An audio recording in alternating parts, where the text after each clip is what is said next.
জয় শ্রীকৃষ্ণ। রাধে রাধে। বৈশাখ মাসের কৃষ্ণপক্ষের একাদশী তিথিতে বরুথিনী একাদশী পালিত হয়। এটি হিন্দু ধর্মের অত্যন্ত পবিত্র এবং সৌভাগ্যদায়ক ব্রত হিসাবে গণ্য, যা ভগবান বিষ্ণুর অর্থাৎ বামন অবতারের আরাধনার জন্য নিবেদিত। এই ব্রত করলে পাপ ক্ষয় হয়, মানসিক শান্তি আসে এবং মোক্ষ লাভ হয়। বন্ধুরা, আজকে বুঝতেই পাচ্ছেন ভিডিওটা আজকে বরুথিনী একাদশীর ওপর। আপনারা জানেন আমি একাদশীর ওপর সমস্ত তথ্য আপনাদের সাথে শেয়ার করি, তাই আপনারা চোখ রাখুন। আমার চ্যানেলে অবশ্যই আপনারা সমস্ত বিস্তারিত পেয়ে যাবেন। তো আজকে আমি বলবো যে বরুথিনী একাদশী কবে পড়েছে, এই একাদশী কিভাবে পালন করবেন এবং একাদশীর গুরুত্ব তাৎপর্য বর্ণনা করব। তারপরে আমি ব্রত কথাটা পরের আর একটা ভিডিওর মাধ্যমে আমি আপনাদের সাথে শেয়ার করব। তো বন্ধুরা, পাশে থাকুন, একটু উৎসাহ দিন, কারণ আপনাদের উৎসাহটাও খুব প্রয়োজন আমার কাজের জন্য। তো আমি বলবো, যদি আজকে এই চ্যানেলে নতুন হয়ে থাকেন অবশ্যই চ্যানেলটা সাবস্ক্রিপশন করে পাশে থাকবেন, সকলের সাথে শেয়ার করে সকলকে জানার সুযোগ করে দেবেন, আর লাইক কমেন্ট করতে ভুলবেন না, অল বাটনে প্রেস করে রাখবেন, তাহলে আমি ভিডিও দিলেই আপনারা তৎক্ষণাৎ পেয়ে যাবেন। আর বলবো, ভিডিও শেষে অবশ্যই হরে কৃষ্ণ রাধে রাধে লিখতে কিন্তু একদমই ভুলবেন না। তো চলুন আজকে আমরা মোটামুটি জেনে নিই একাদশী পালনের নিয়ম কানুন, কবে পড়েছে এবছর বরুথিনী একাদশী, সব বিস্তারিত। বরুথিনী একাদশী হলো বৈশাখ মাসের কৃষ্ণপক্ষের একটি একাদশী, যা হিন্দু ধর্মে বিশেষ তাৎপর্যপূর্ণ বলে বিবেচিত। ধর্মীয় বিশ্বাস অনুযায়ী এই ব্রত পালন করলে জীবনের পাপ থেকে মুক্তি মেলে এবং দুর্ভাগ্য, সুরক্ষা এবং সমৃদ্ধির আশীর্বাদ লাভ করা যায় ভগবান শ্রী বিষ্ণুর কাছ থেকে। আর 2026 সালের এই একাদশী এপ্রিল মাসে পড়েছে। আসুন আমরা আজকে জেনে নিই বরুথিনী একাদশী কবে কখন। এই একাদশী তিথি শুরু হচ্ছে 13 এপ্রিল ভোর 1:17 মানে রাত্রেবেলা, এবং শেষ হচ্ছে 14 এপ্রিল ভোর 1:08। হিন্দু ধর্মে ব্রত পালনের ক্ষেত্রে উদয় তিথি অর্থাৎ সূর্যোদয়ের সময় যে তিথি থাকে সেই হিসাবেই ধরা হয়। সেই অনুযায়ী 2026 সালে বরুথিনী একাদশী পালিত হবে 13 এপ্রিল, মানে ওই দিনই কিন্তু নীল ষষ্ঠী। যারা নীল ষষ্ঠী করবেন, একাদশী করবেন, একই সাথে দুটো পুজোর শুভ সময়। এই দিনে ব্রহ্ম মুহূর্তে অনেকে ঘুম থেকে ওঠে, যারা পারেন না তারা একটু সকাল সকাল উঠবেন। আর এরপরে আপনারা স্নান সেরে ব্রত পালনের সংকল্প নিতে হবে। সংকল্প মন্ত্রটা আমি দিয়ে দেবো এবং পারণ মন্ত্রটাও আমি দিয়ে দেবো। আর সকালের সময়টি ভগবান বিষ্ণুর পূজার জন্য সবথেকে উপযুক্ত সময়। এই সময় ভক্তি ভরে বিষ্ণু পূজা করলে বিশেষ ফল লাভ করা যায়। আমি এখন সংকল্প মন্ত্রটা আপনাদের স্ক্রিনে দিয়ে দিচ্ছি। আপনারা পুজোর আগে যে সংকল্প করবেন মন্ত্রটা অবশ্যই আপনারা জপ করে নেবেন।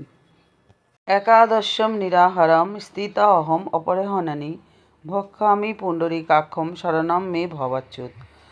অর্থাৎ, হে পুণ্ডরীকাক্ষ, হে অচ্যুত, একাদশী দিন উপবাস থেকে এই ব্রত পালনের উদ্দেশ্যে আমি আপনার শরণাপন্ন হচ্ছি, এটা বলে আপনারা সংকল্প করবেন।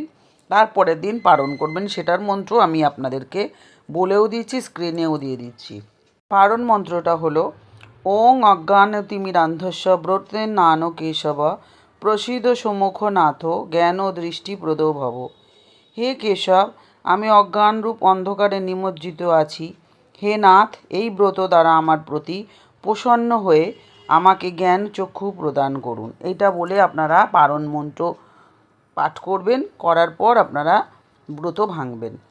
এই পুজোর নিয়ম হচ্ছে, এই দিনে ভোরে উঠে স্নান করে পরিষ্কার জামা কাপড় পরে, বিশেষ করে হলুদ রঙের পোশাক পরার চেষ্টা করবেন। পুজোর স্থানে একটি ভগবান বিষ্ণুর মূর্তি বা ছবি স্থাপন করুন। বিশেষভাবে তার বরাহ অবতারকে পুজো করা হয়, সেই মূর্তিটা পারলে ভালো হয়, নাহলে এমনি আপনারা বিষ্ণু মূর্তিও রাখতে পারেন। এরপরে সেখানে এই জিনিসগুলো রাখুন। অক্ষত অর্থাৎ চাল, ফল, হলুদ, ফুল, চন্দন নিবেদন করুন ভগবান বিষ্ণুকে, এবং ঘিয়ের প্রদীপ জ্বালিয়ে নিয়ম মতো আরতি সম্পন্ন করুন। ঘি না হলে আপনার সর্ষের তেলও ব্যবহার করতে পারেন। ধর্মীয় মতে তুলসী গাছ ছাড়া কিন্তু ভগবান বিষ্ণুর পুজো অসম্পূর্ণ, তাই তুলসী গাছকে অবশ্যই ওই দিন পুজো করবেন। আর পুজোর সময় আপনারা ওম নম ভগবতে বাসুদেবায় নমঃ মন্ত্র জপ করলে আপনারা মানসিক শান্তি এবং আধ্যাত্মিক শক্তি লাভ করতে পারবেন। সন্ধ্যায় ঘিয়ের প্রদীপ জ্বালিয়ে বিষ্ণু সহস্র নাম পাঠ করবেন, বিষ্ণু চালিসা এসব পাঠ করতে পারেন। আপনারা ভগবদ গীতাও পাঠ করতে পারেন। যে কোনোভাবে ওই দিন সারা ভগবান বিষ্ণুর নামে কাটাতে হয়। এই দিন আপনারা কি কি নিয়ম পালন করবেন সেটা বলি। এই দিনে যারা ব্রত করবেন তারা অবশ্যই চাল খাওয়া থেকে বিরত থাকুন। যে কোনো শস্য দানা খাবেন না এই দিন। রসুন এবং পেঁয়াজের মতো তামসিক আহার পরিহার করুন। মাদক দ্রব্য বা যে কোনো নেশার জিনিস এই দিন পরিহার করবেন। এছাড়া দান পুণ্যর কাজ অবশ্যই করতে হয়। রাগ করবেন না, মিথ্যে কথা বলবেন না এবং মন থেকে খারাপ চিন্তা দূরে সরিয়ে রাখুন এই দিন। আর মন এবং চিন্তাকে শুদ্ধ রাখার চেষ্টা করবেন, মানে সাত্ত্বিকভাবে কাটাতে হয়। এটাই এই একাদশীর গুরুত্ব। বড়িদিনী একাদশী অত্যন্ত পুণ্যদায়ক একটি তিথি হিসাবে বিবেচিত বিশেষ করা হয়। এই দিন ব্রত পালনে ব্যক্তি তার সমস্ত পাপ থেকে মুক্ত হয় এবং মোক্ষ লাভের পথে অগ্রসর হয়। আর আপনারা মোটামুটি সবাই জানেন যে কোনো উৎসব পার্বণ বলুন, দান ধ্যান করা কিন্তু ভীষণ প্রয়োজন, আবার পুণ্য লাভও হয় এতে। ধর্মগ্রন্থর মধ্যে খাদ্যদান বা অন্নদান হচ্ছে সবথেকে পবিত্র দান, আর মহান দানও বলা যায় একে। চেষ্টা করবেন এই দিন কোনো ক্ষুধার্ত মানুষকে একটু খাবার দেবার, তাতে কিন্তু আপনার পুণ্য শতগুণ বেড়ে যায়। তাছাড়া কারো সাহায্য দরকার হবে, খুব কষ্ট পাচ্ছে, এরকম অসহায় ব্যক্তিকে অবশ্যই চেষ্টা করবেন এদিন একটু সাহায্য করবেন। আর বড়থিনী একাদশীর পবিত্র সুযোগ কিন্তু কখনই আপনারা হারাবেন না। এদিন দরিদ্র, অসহায়, প্রতিবন্ধী, অভাবী শিশু এমন মানুষদের যত পারবেন দান করবেন। চেষ্টা করবেন এই দিন একটু ভালো কাজ করার, যাতে আপনার ভালো হয় এবং মানুষেরও ভালো হয়। ঝগড়াঝাটি, অশান্তি থেকে একদম দূরে থাকবেন। বড়থিনী একাদশীতে আত্মশুদ্ধি, সংযম, ভক্তি এবং পুণ্য লাভ হয়। একাদশী শেষ হয়ে গেলে আপনারা পরের দিন পালন করবেন, অর্থাৎ 14 তারিখ।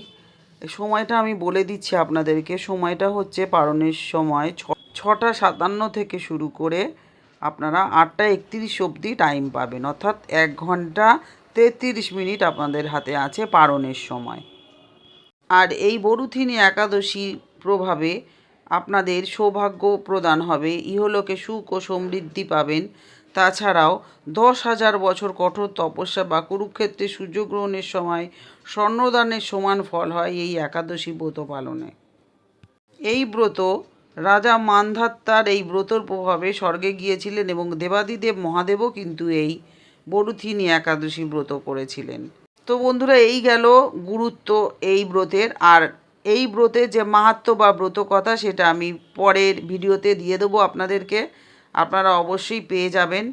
আর এটাই বলবো, যদি ভিডিওটা প্রয়োজনীয় মনে হয় অবশ্যই সকলের সাথে শেয়ার করে সকলকেই তথ্যটা জানার সুযোগ করে দেবেন। আর এতক্ষণ আমার সাথে থাকার জন্য আপনাদেরকে অসংখ্য ধন্যবাদ। সবাই সুস্থ থাকুন, ভালো থাকুন, ভগবান বিষ্ণু সকলের মঙ্গল করুক, এই বলে আজকে ভিডিও শেষ করি। আবার দেখা হচ্ছে নতুন আরেকটা ভিডিও নিয়ে। হরে কৃষ্ণ, রাধে রাধে। ওম নমো ভগবতে বাসুদেবায় নমঃ। ওম নমো ভগবতে বাসুদেবায় নমঃ। ওম নমো ভগবতে বাসুদেবায় নমঃ।